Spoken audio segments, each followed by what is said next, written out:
Hello दोस्तों, 31 जनवरी 2021 को CTET के पेपर 1 के सीडीपी का यहाँ पे हम लोग डिस्कशन करने वाले हैं। इसका राइट आंसर क्या होगा उसको हम लोग देखने वाले हैं, तो आप लोग भी अपना अपना मिलाइए। तो सबसे पहला हमारा यहाँ पे क्वेश्चन है, एक खेल क्रिया के दौरान चोट लगने पर रोहन रोने लगा। यह देखकर उसके पिता ने कहा, लड़कियों की तरह व्यवहार ना करो, लड़के रोते नहीं हैं। पिता का यह कथन क्या दर्शाता है? तो यहाँ पे अगर चार ऑप्शन को देखेंगे तो इसका राइट आंसर हो जाएगा फर्स्ट नंबर, यह लैंगिक रूढ़िवादिताओं को दर्शाता है। चलते हैं नेक्स्ट क्वेश्चन पे। एक प्रगतिशील कक्षा में, तो एक प्रगतिशील कक्षा में क्या होना चाहिए? तो थर्ड नंबर इसका राइट आंसर होगा, ज्ञान की संरचना के लिए प्रचुर मौके प्रदान करने चाहिए। यह आपको हम पहले भी क्विज में बताए थे कि जहाँ पे मौका अवसर मिले वो पॉजिटिविटी की ओर ले जाता है। चलते हैं नेक्स्ट क्वेश्चन। एक गतिविधि के दौरान छात्रों को संघर्ष करते देख एक अध्यापिका बच्चों को संकेत और इशारे जैसे क्या, क्यों, कैसे प्रदान करने वाला फैसला लेती है। तो लेव वाइगोस्की के सिद्धांत के अनुसार अध्यापिका की यह योजना क्या है? तो देखिए इसका राइट आंसर हो जाएगा सेकेंड नंबर, अधिगम के लिए पाड़ या फिर आधारभूत संरचना का काम करेगी। पाड़ क्या होता है? किसी भी तरह का हेल्प जो या सहायता मिलता है। बच्चा खुद से क्या कर सकता है और किसी के हेल्प से क्या कर सकता है, ये जो हेल्प मिलता है इसको, इस बच्चे को, वही पाड़ या फिर ढांचा कहलाता है। देखिए नेक्स्ट क्वेश्चन क्या कहता है, बच्चों के समाजीकरण के संदर्भ में निम्न में से कौन सा कथन सही है? तो सोशलाइजेशन में कौन सा स्टेटमेंट सही होगा? तो यहाँ पे जब ऑप्शन को देखेंगे तो परिवार जो समाजीकरण का प्राथमिक कारक होता है और विद्यालय यह द्वितीय कारक होता है। तो ये आप सभी को पता है, तो इसका राइट आंसर हो जाएगा फर्स्ट नंबर। चलते हैं नेक्स्ट क्वेश्चन। बहुबुद्धि का सिद्धांत जोर देता है कि, तो बहुबुद्धि का सिद्धांत किस पर जोर देता है? तो बुद्धिमत्ता की विभिन्न दशाएं। चलते हैं नेक्स्ट क्वेश्चन पे। लॉरेंस कोलबर्ग के सिद्धांत के अनुसार किसी कार्य को इसलिए करना क्योंकि दूसरे इसे स्वीकृति देते हैं, नैतिक विकास के किस चरण को यह दर्शाता है? तो आपने अगर लॉरेंस कोलबर्ग का सिद्धांत पढ़ा है तो इसका पता चल गया होगा। इसका राइट आंसर हो जाएगा सेकेंड नंबर, प्रथागत यानी कि कन्वेंशनल। चलते हैं नेक्स्ट क्वेश्चन पे। लेव वाइगोस्की का सामाजिक सांस्कृतिक परिप्रेक्ष्य अधिगम प्रक्रिया में डैश के महत्व पर जोर देता है। तो आपको हम ये बताए थे कि लेव वाइगोस्की का जहां भी मिले तो वहां पे आप SLC याद रखेंगे, ठीक है। ये हो गया सोशलाइजेशन, ये हो गया लैंग्वेज और ये हो गया कल्चर। तो यहाँ पे कल्चर वाला बात इसमें आता है, तो फर्स्ट नंबर इसका राइट आंसर हो जाएगा।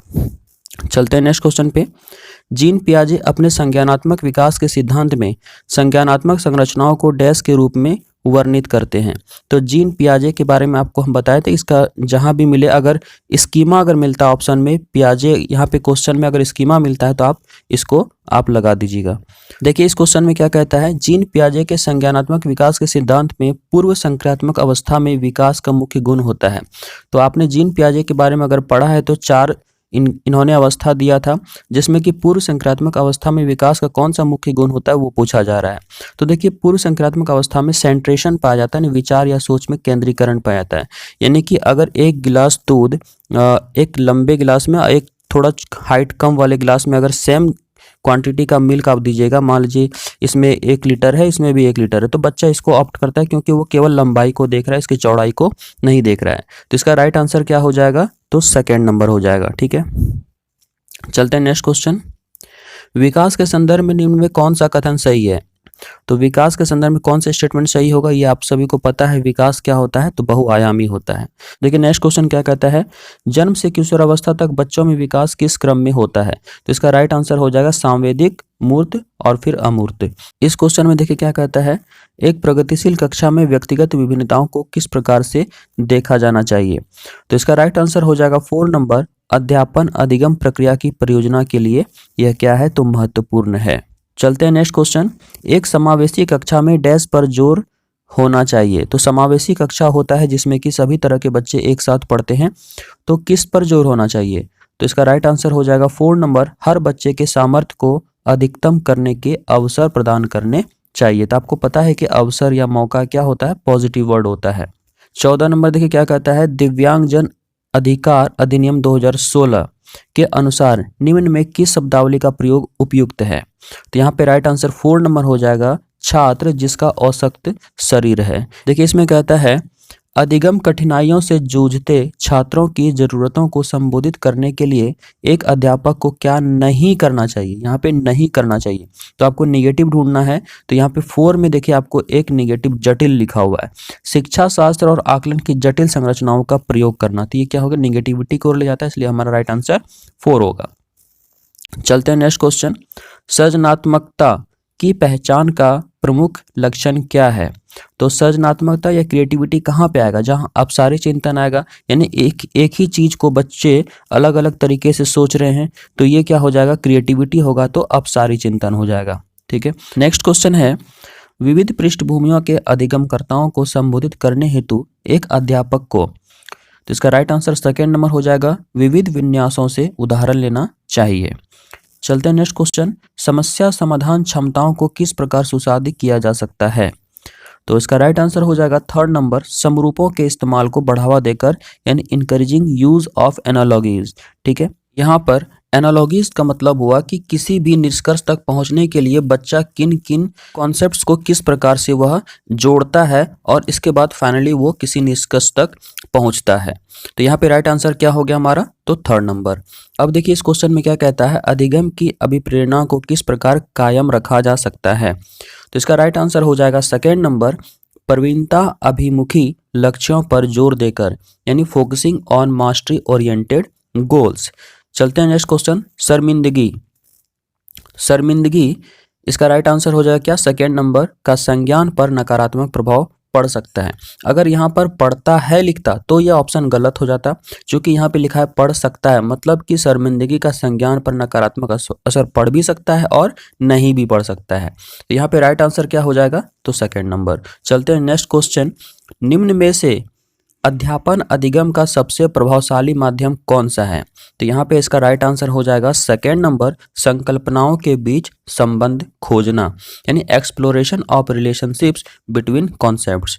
देखिए इस क्वेश्चन में क्या कहता है, एक अध्यापिका को दिए गए किसी कार्यकलाप में छात्रों की विभिन्न त्रुटियों का विश्लेषण करना चाहिए, क्योंकि इसका राइट आंसर हो जाएगा सेकेंड नंबर, क्योंकि त्रुटियों की समझ अध्यापन अधिगम प्रक्रिया के लिए क्या है, तो मीनिंगफुल है। क्योंकि बच्चों में अगर त्रुटियों का पता चलता है तो उसे शिक्षक उसी अकॉर्डिंग दूर कर सकता है। त्रुटियों का पता लगाना क्या कहलाता है, तो निदानात्मक परीक्षण, और उसे दूर करना उपचारात्मक परीक्षण। चलते हैं नेक्स्ट क्वेश्चन।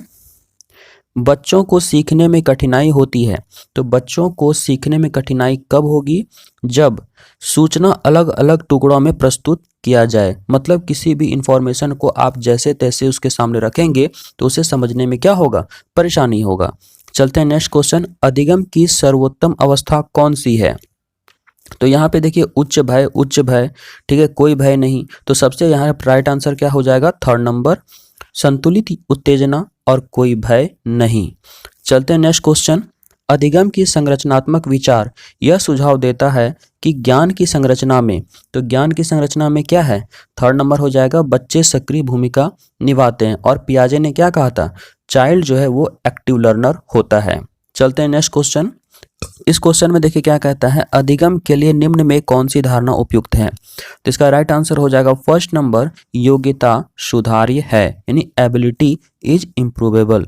चलते हैं नेक्स्ट क्वेश्चन। निम्न में कौन सी परिपाटी विद्यार्थियों में संकल्पनात्मक समझ में बढ़ोतरी करने में सहायक है। तो इसका राइट आंसर हो जाएगा अन्वेषण और संवाद। चलते हैं नेक्स्ट क्वेश्चन।